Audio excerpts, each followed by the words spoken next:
Right. My question for this evening. Would you like to see a revival of more Sega properties? Or should we leave them as they are? No.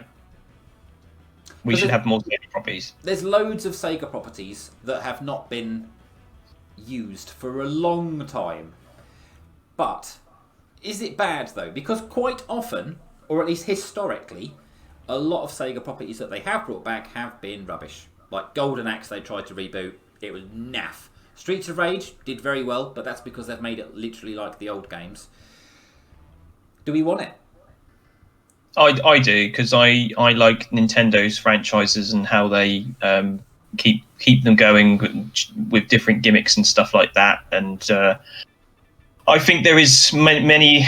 I think the reason Sega went down primarily is that they didn't use their IPs enough to lift the new consoles going forward. I mean, they launched the Mega Drive with all these franchises that everybody loved, and then the Sega Saturn and the Dreamcast didn't get any of them. And you know, Sonic's got a fan base somehow after the up and down roller coaster that is that franchise. But it just goes to prove that franchises do very well. And there are some that would be better than others, but you have to choose the right developer, not necessarily the cheapest one or who's going to do it in the least amount of time, which is where I think they went wrong with things like Altered Beast and Golden Axe and all those franchises they did bring back. So yes, I do. I think it needs to be marketed well, though, and I don't think Sega have got the manpower or the knowledge to be able to do that. That's why they're outsourcing their software to other companies. It's a case of, you know, the old games are all classics. And we've had re-releases of most of the classics. You know, for example, on the Xbox 360, we had Daytona, Arcade Perfect. We had Sega Rally, Arcade Perfect. PlayStation 2, you had, Outrun got rebooted, didn't it? We had an Outrun 2, didn't we, in the early 2000s.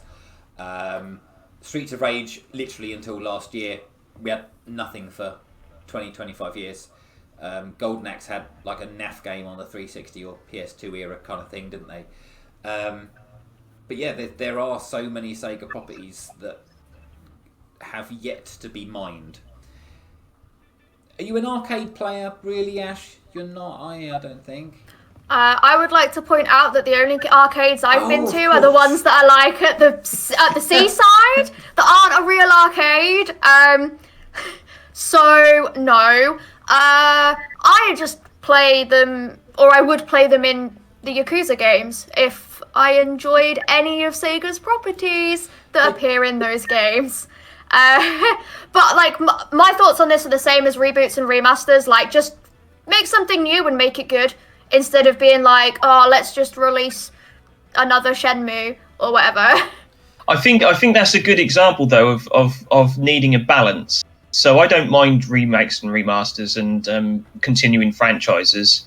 But Ash, you make a good point that you need some innovative products and IPs in there to keep things fresh. Where you see Sega, to their credit, every game they released on every format they ever did was a new IP. There was no Skies of Arcadia, Shenmue, or Jet Set Radio before the Dreamcast. And on the Sega Saturn, they had Knights and Burning Rangers, and they didn't do those games on other formats. And then before then, they had Golden Axe and Streets of Rage. So every time they made a new console, they made new IPs to build the brand of that console. But they didn't have enough familiarity to keep the fans going, apart from Sonic. So if they would have done one or two Streets of Rage on each of those consoles along with these new IPs, then the Streets of Rage fans would have came over, found new games they like as well, and that would have carried on, which is what Nintendo did. So there needs to be a balance of nostalgia mixed with brand new IPs, and I think Sega would be fine. But yeah. You make a good point, but maybe those games, like, just playing devil's advocate, maybe those games just weren't as good or not as profitable, so Sega went, Sonic makes us the money, let's just make Sonic. And like that strengthens your argument that they completely hammered Sonic so much that now people don't know if it's going to be a good game or a bad game, and everyone's just indifferent. And they're having to rebrand Sonic to get him back to where he was to try and make him profitable again. But at the same time, that's only going to be temporary until they either get some of the familiar names back. Like, I'd love to see a new Skies of Arcadia game. I'd go crazy for that because they've only ever released one and it's a great RPG. But there was such a small audience for Sega at that point that I'm probably one of the 5 people that care.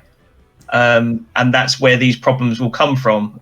Same with Panzer Dragoon. They'll have to build these names back up again and mix them in with new franchises. Whereas you've got people like Bethesda and things that don't have that problem because they never were expected to have those kind of franchises in the first place. I think what we need, they can do the remakes, the remasters till the cows come home, but I would like to see some more brand new Sega IP. Obviously, they don't have the budget to do massive AAA games. Sega just aren't that company anymore. But if they could put together some really well thought out, very well well designed, good controls platformer, like a Sonic the Hedgehog, but with a whole new character, but actually do it properly. I think they've already tried though, mate. They tried Bayonetta, they tried Vanquish. Well, yeah, they were great, and they should have stuck with them. Like Bayonetta, why are we still waiting though? There's enough people willing to buy Bayonetta 3 for them to make that game. So if there's not enough people there, give it a lesser budget. Make it like a smaller title. Make it one of those random £10 online titles. Build your brand that way. Don't risk a massive AAA title. They can't afford that anyway. But they could be throwing out games like we could have a game every 3 months from them while they just try out and test new IP. Like Nintendo put random naff little things on their online stores all the time. And every now and again, one is a hit and develops into something. Well, that's the key, isn't it? That's why Streets of Rage 4 did well and the Panzer Dragoon remake did well, because they weren't high AAA budgeted games like they tried to with Age of Empires and everything else that Sega put their name to. Hey, Age of Empires is a great franchise. Thank you very much. There's nothing wrong with it. But does it make them enough money because of how big that game is? You need smaller franchises like your Streets of Rage and Panzer Dragoon 20 quid budget games to strengthen out the catalogue. Whereas their plan, I think, was in 2008, was it, John? Where they literally put all their money into Age of Empires, Sonic, and something else. I think it was some sport game, am I right? Football Manager on the PC. That's where they make all their money. That's why they don't need any more money. Right. Yeah, well, they put everything into those free games, and lo and behold, people got sick of them because that's all they released. Yeah, they didn't do a lot. Oh, they did the... did Sega publish that really bad Aliens game? Yes. Cool, that was bad, wasn't it? Anyway, let's move on. Bill, what was your question for this week? Good question. I can tell you, but I just... You can read I've got it here. What are the main causes of you guys not finishing a game? So what gets in the way of you actually not getting to the end of a game? Can I go first, John? Yeah. Boredom, difficult mechanics that I'm just never gonna learn. Nasty people in the fandom. That is enough to put me off some games.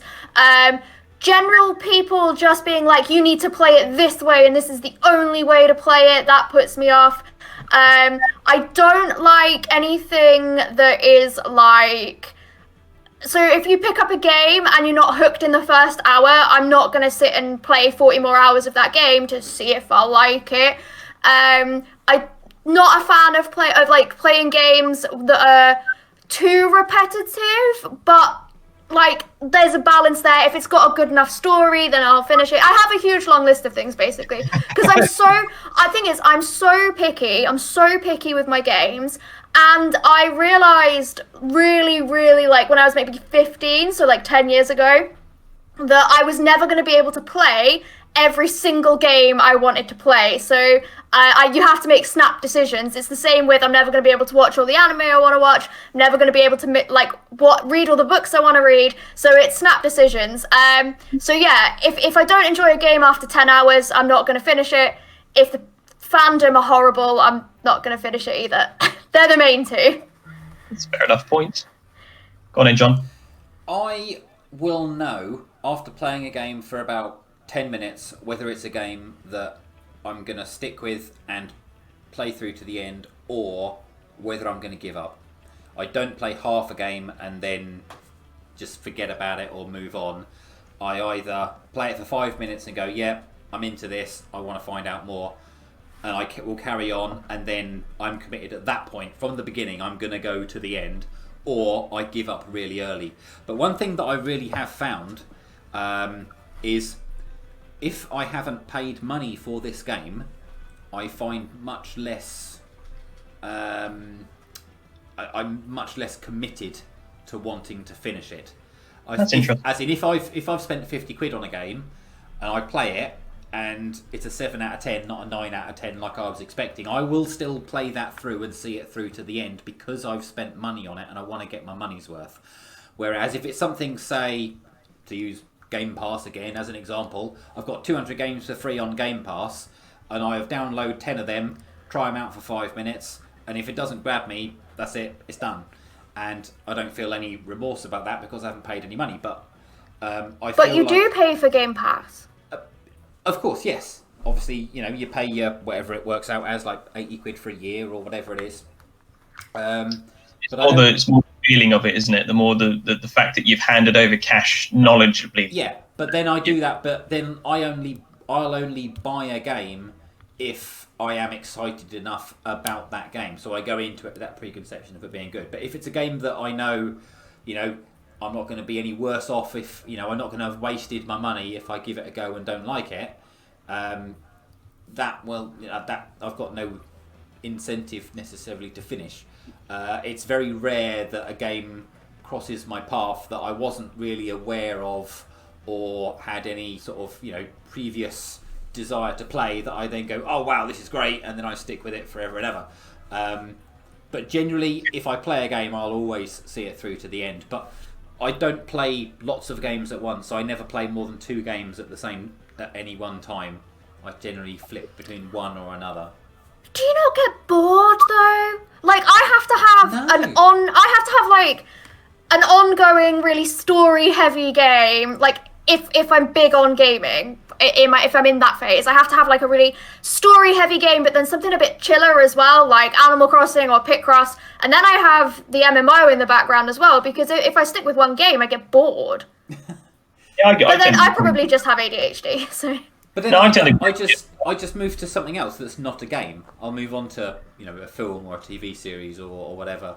I bet you're the sort of person. I'll only be on. But I bet you're the sort of person that like watches one TV series beginning to end and then moves on to the next, aren't you? Yeah. See, I can't do that either. I get so bored.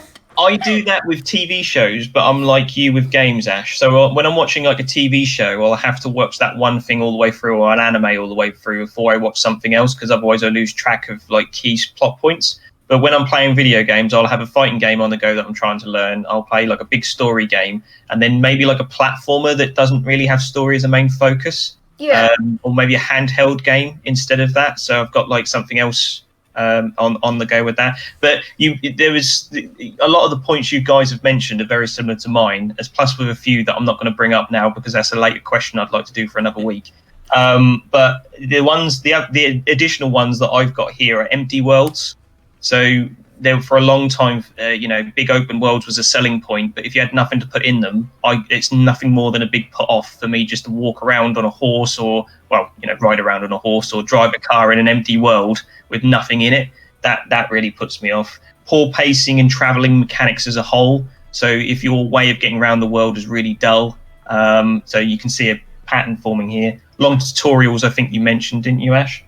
Yeah. If it just takes forever to get to it. You actually get to the game. And poor level design as a whole. You can have the best game in the world with the best mechanics, but if your levels don't actually warrant that, like I've played so many Metroidvanias and indie games where the mechanics are really good and the idea is really good, but there just isn't enough skill in the level design to carry it through.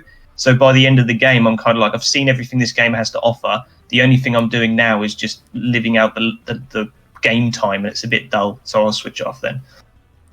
Nice. Before we move on, yeah. I've seen some people that are like saying about playing Fallout 3 and Fallout 4 at the same time, or like that it's absolutely mad to try and play like 2 or 3 games in one go. So I do that. I watch 2 or 3 animes at once, watch 2 or 3 TV shows at once, and also read anywhere up to 4 books all at the same time. And don't get confused. So, yeah. Do you change genres though? So before, like for example, I use Sarah example. She played through all the Kingdom Hearts in preparation for Kingdom Hearts 3, and almost completely obliterated and ruined the series as a result because it was just too much back to back of the same stuff. It depends. Do you get that with anime and things like that sometimes? No, I watched. This is how confusing it gets. So I rewatched Card Captors, watched Sailor Moon, watched Dragon Ball, the original Dragon Ball, and was also on my way like that week to go and see a movie. I don't remember what the movie was. There you go. That shows how much I've retained. But I don't really swap genres with anything. Like, I will play fantasy game after fantasy game after fantasy game and read, like, I was reading 3 urban fantasy books all in one go by different authors with different plots. Yeah. I can do that. My small little brain couldn't handle it. We've got one last question. Ash. Yeah, so my question is, you can be any game's main character, and I specifically mean the character you play as, not as, like, you wouldn't be like Yura and Aiko or anything like that. You'd be the main playable character, but you have to do the events, gameplay, story of their games. Which character do you pick? Yes, Bill? I have a question. Yeah. If I was to inherit this character, would I have the human restraints that I currently do have now, or would I be the character and all their abilities and, you know, be in their world and their rules? Have you ever seen the film Being John Malkovich? The what, sorry? The film Being John Malkovich. So, like, there's a hole, there's like a door or a hole that lets you be in John Malkovich's head, but you become John Malkovich. So I guess you would be that character. That's fine. I've got an answer for this then. John, do you want to go first, or shall I go? That wasn't an answer. Go ahead. It would easy Zelda Twilight Princess, because there are sword battles on a horse, whitewater rapids. You can be a wolf, you can travel to parallel universes, you can work on a farm, you can battle monsters, solve dungeons, use ancient artifacts. There's interesting races, you perform in a circus, enchanted forests, epic lost boss fights as well, and you can do it all to cool music. So there's everything that I would want in that one game. That's fine. But what happens if you mistime a sword swing and you die? Well, this is the thing, you see, because this is why my question was key, because there's certain things in Twilight Princess that you can do to prevent the worst case scenario, and it's very difficult to die in that game as long as you do the right preparations. But if you were going to say that I would be myself with human restrictions, that would be incredibly painful from the first time I fire the hook shot and have to separate my arm, or fire myself out of a cannon and land on the ground and break my legs. Alright, if you think you can survive Twilight Princess without dying, okay. John? I have 2 answers. First of all, I would be Arnold Schwarzenegger from Terminator 2 from 1993, because I would be Arnie.